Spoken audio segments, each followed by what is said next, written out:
Well, good morning. I pray that this Para-Church and House Church lesson will be a blessing to you, and I pray that you will share it.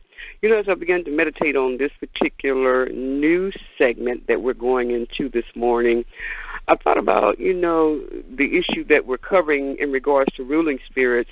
This is going to have to be part one. Don't know how many parts it's going to be, but I do know that, over the years in talking about ruling spirits, one of the things we got to make sure we understand that these are principalities. And one thing that I do know is that they flow from being principalities and powers to demons, and and many people are getting really, how they say, duped and drop kicked and everything else and biting the dust when it's supposed to be the enemy that bite the dust because we are not prepared. Now, I do want you to know that this lesson is talking about part one in preparing to bind these ruling spirits, and we are still in our Para-Church and House Church in regards to strategic level warfare. Now, I'm hoping that you will share these messages with those who are on your teams, and I believe that Abba wanted me to share this. As I said, I taught it a while back. One of the things I think is so important about this lesson is for us to recognize first we need to distinguish to know that when I'm talking about the ruling spirit, it's this lesson, part one, is going to be a number of lessons. But when I'm talking about in getting a ministry team together to serve you or to be in leadership in your church or your ministry, even your business, let's keep that real, we need to be very, very strategic in making sure that these people are not really flowing through some undercover ruling spirits. Now, we've covered quite a bit, but let's just kind of give you an overview of what I mean when I say ruling. I'm talking about, I taught on this last year in regards to principalities and powers. And so we're going to be talking about the ruling spirit, which really flows through the realm of a evil principality, okay? And so, and of course, those powers that be those people that are in leadership, meaning those people that are in ranks of leadership or people that have authority or have power to rule over someone. So we're looking at it in that perspective. So that means if you have someone on your team, then now that you've given them this territorial, this position to be able to be in authority, to rule a certain specific area of your ministry because you're the head, you're still giving them ruling authority to do certain things based on God's, God giving you the ruling authority for that region or that particular call He has in your life to do a work. And so what I'm saying is that these exist because these spirits are territorial, and many of them come out of wounded people and come out of people who may not have gotten true deliverance. We have people who have a form of godliness, denying that power. And so as we go into this lesson, I want to make sure we focus on one particular territorial spirit that is a ruling spirit.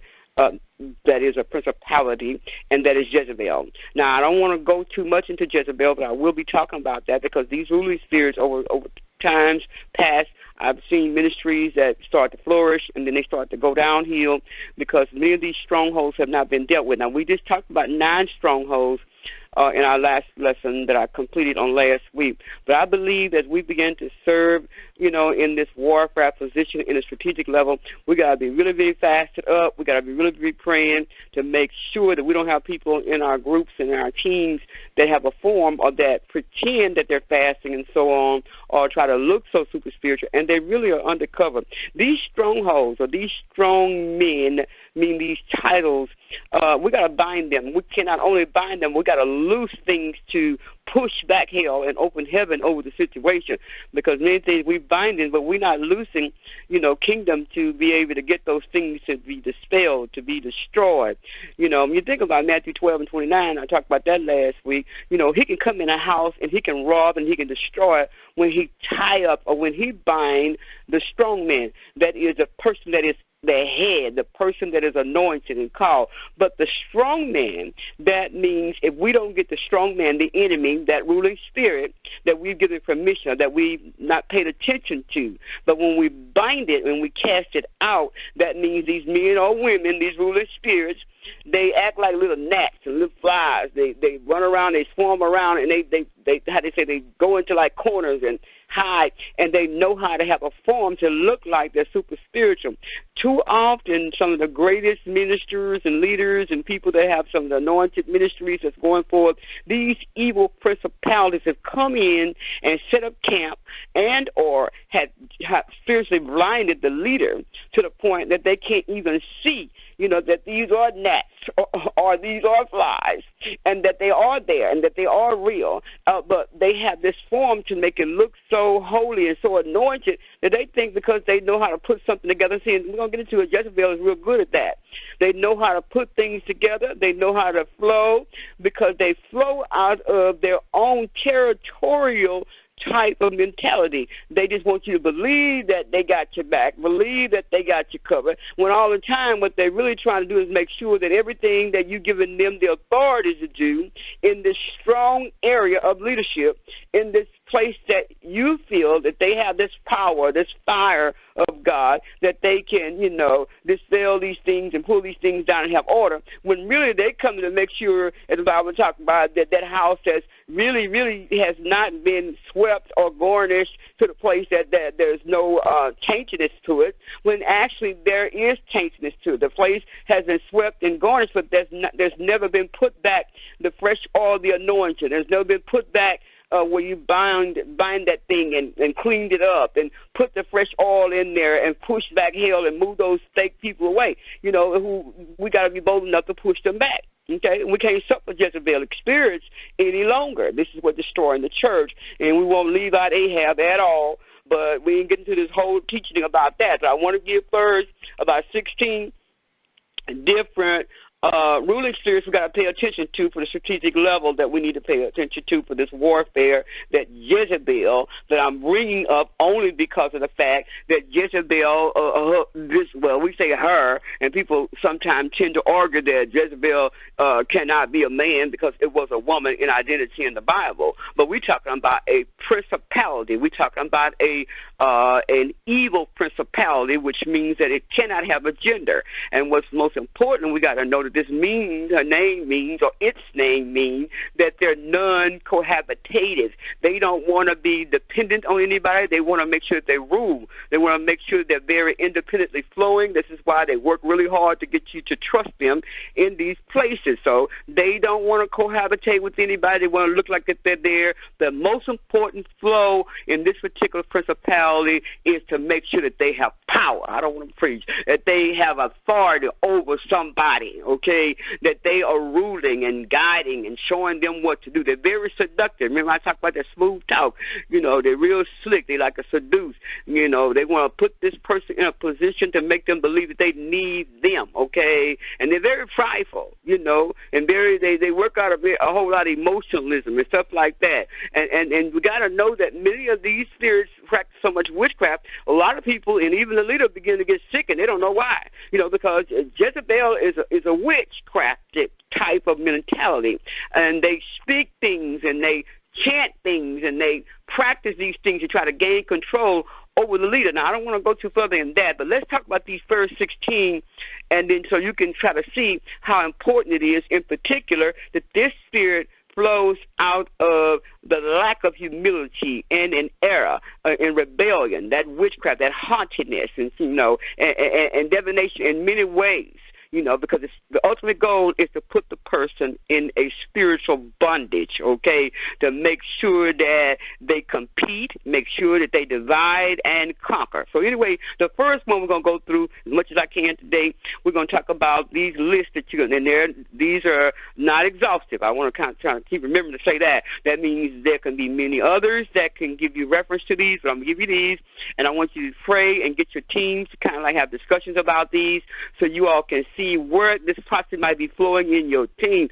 What I'm talking about in your prayer teams, in your intercessory teams, those people that are working the altar, is very, very important. So let's look at number one. Number one is coming from Leviticus chapter 19, verse 31. Now, these may slip because I may have typed some wrong. If I made a mistake, go back and do your own research. Leviticus 19, verse 31, she's talking about the familiar spirit. It's talking about these mediums, these drugs, these unhealthy soul ties, these things that are unrighteous, they are unholy. Okay, and then Romans 8 and 15 talk about the spirit of bondage.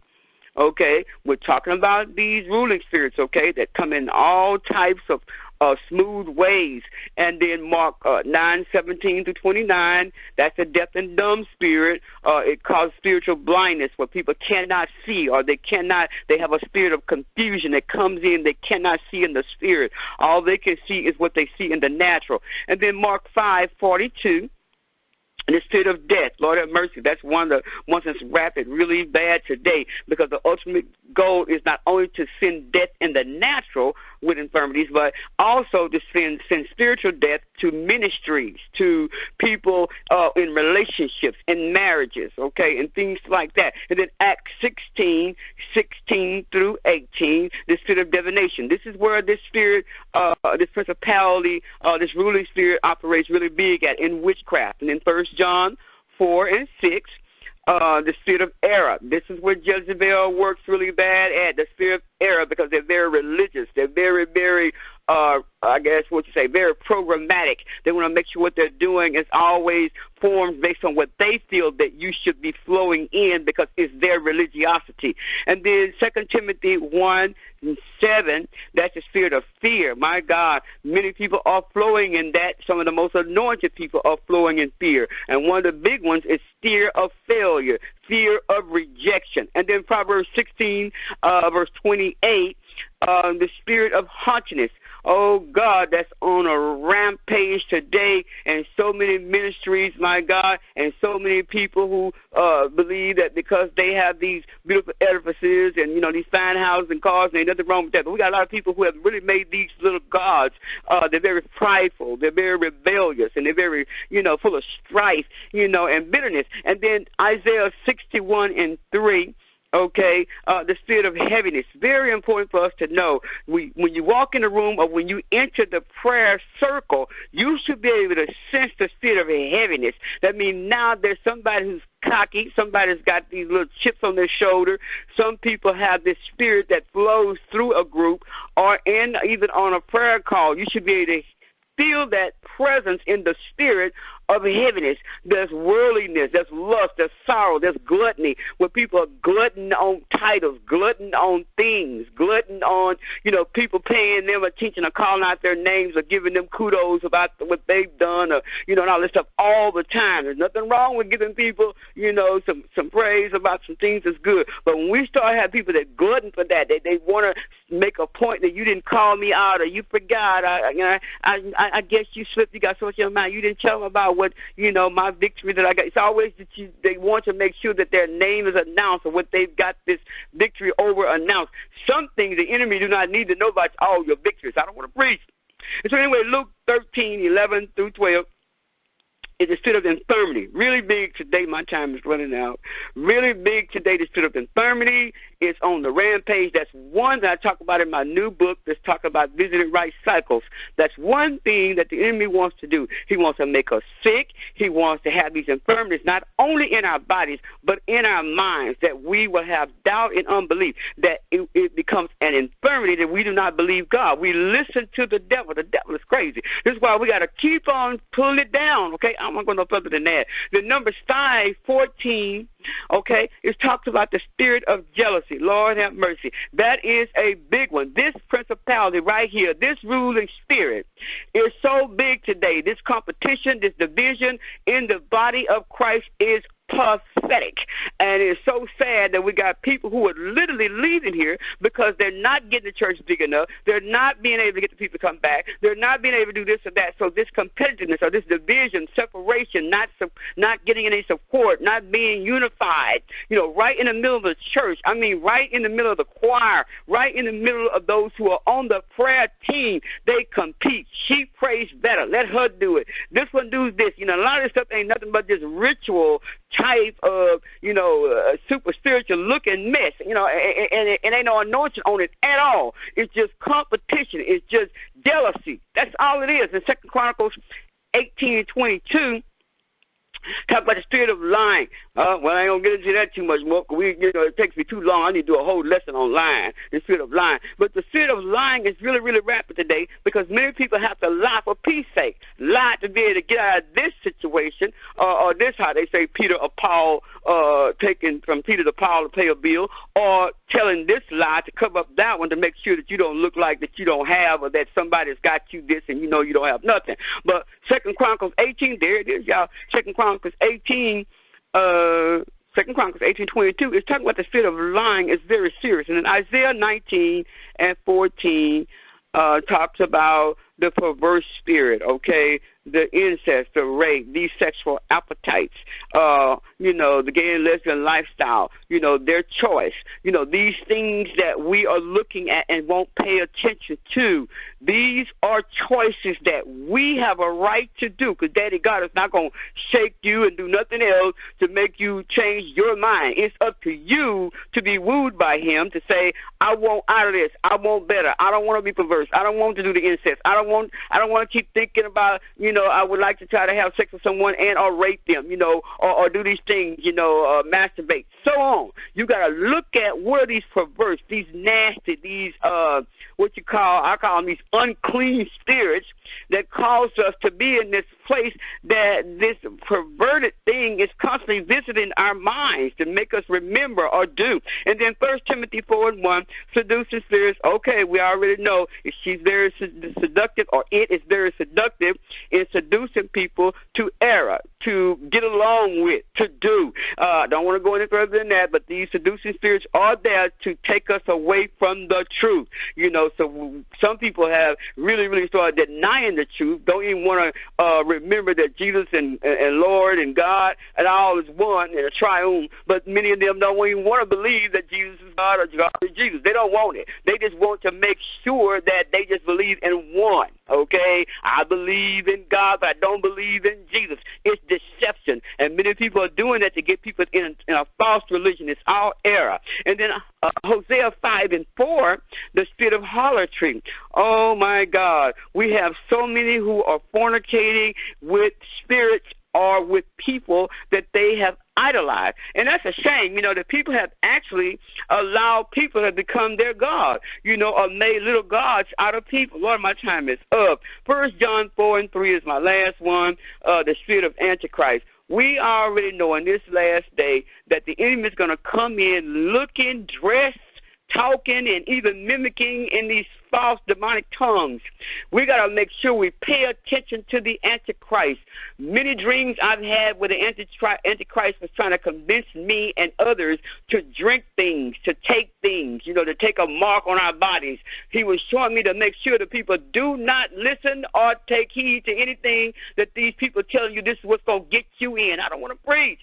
We got to make sure we pay attention. And although these ruling spirits have their own little unique characteristics that I talked about just now, each have to be, warred against, pulled down, cast out, and believe God by the power of the blood and the cross. And most important, to know that they are already defeated because, number one, we packing the power of the blood and the cross in our lives and through our lives. So it's already defeated. But the thing is, the enemy is trying to see who you believe. Who do you really serve, okay? So these characteristics, though there are many that they may flow in, okay, in error, they can be defeated, and they can be defeated in one of the most greatest ways, that Jesus is Lord, as long as we making sure the devil know that he's Lord in your life, and number two, and that we understand the blood still works. I don't want to preach, the blood of Jesus still works, right? Okay, and so that we need to make sure that we have our teams prepared to make sure that they are fasting when you say you're fasting, to make sure that they are in agreement, you are in a unified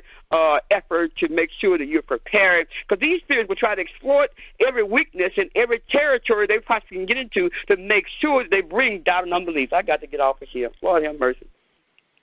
So anyway, I don't want to stay on, but I want to say this to you. If you get an opportunity, will you please share this message? Because we got too many ministries today. We got these spirits flowing with all these words of flattery, with all this emotionalism, with all these twists of scripture, with all this big power struggle and people overpowering people and people, just abuse of power. We got to make sure we understand that if we don't get this stuff together, that's why a lot of us are falling prey to the spirit of lack and everything else, because Jezebel has got her or its hand in the place to make sure that we don't get people to repent or make them feel like, that ain't necessary for you to repent, because God knows your heart. That's the first thing it wants to say. God knows your weakness, so you won't repent. Oh, God, I don't have time to talk about this here. I can really go on this here. But this spirit is seductive. This spirit is very slick. This spirit wants to make sure that you understand that it is frail. That's what it wants to say. I need you to help me. I need you to see that I'm hurt. I'm wounded. And I just want to help. I can't go no further. I got to get off here because it's tricking you. It wants you to believe that because it's been wounded, you need to help them to flow that hell where you at, right in the midst of the church, right in the midst of worship, right in the midst while the pastor's trying to preach, right in the midst while you're trying to lay hands on somebody. Here it comes saying, the Lord said, I got to go. All right, love you so much. Please share this message. This is only part one. We'll talk about ministering through your teams, binding the ruling spirits in a strategic way. Love you so much. Please share it.